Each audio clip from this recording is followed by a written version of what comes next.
Les tirailleurs sénégalais ont été lâchement assassinés par la puissance colonisatrice de l'époque, la France, dont le président continue à sillonner l'Afrique pour donner des leçons de démocratie, simplement parce qu'ils réclamaient leurs primes.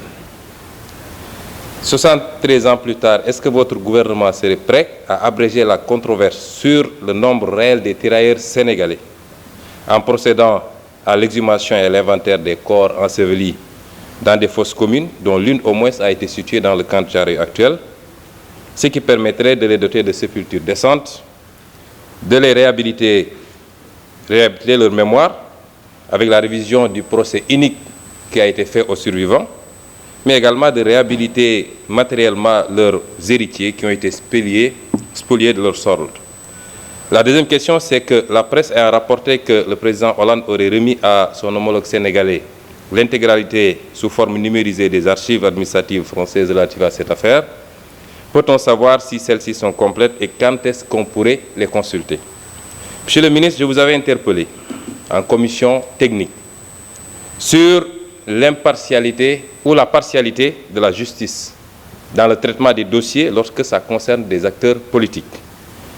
Les rapports sont foison, Petrotim, IGE 2013, King Fahd, IGE 2013, Caisse de sécurité sociale, IGE 2013, TF 1975, Bertin 2013, navire pétrolier Olenda, Lonase, Sécuriport, Sénélec, Caisse de sécurité sociale, CSS, COUD, timbre fiscal à DGID, AZER, autant de dossiers où des pontes du régime actuel ont été épinglés pour des faits extrêmement graves par l'OFNAC, la Cour des comptes, ainsi de suite, et qui ne connaissent aucune suite aujourd'hui.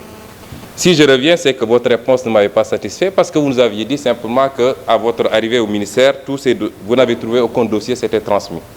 Mais connaissant les liens hiérarchiques qu'il y a entre vous et le procureur de la République, puisque c'est vous qui donnez les ordres de poursuite pour certains dossiers, mais vous avez aussi des retours d'informations. La preuve, vous avez été très prompt à venir ici à l'Assemblée pour porter la requête du procureur via le procureur général pour la levée de l'immunité parlementaire d'un député.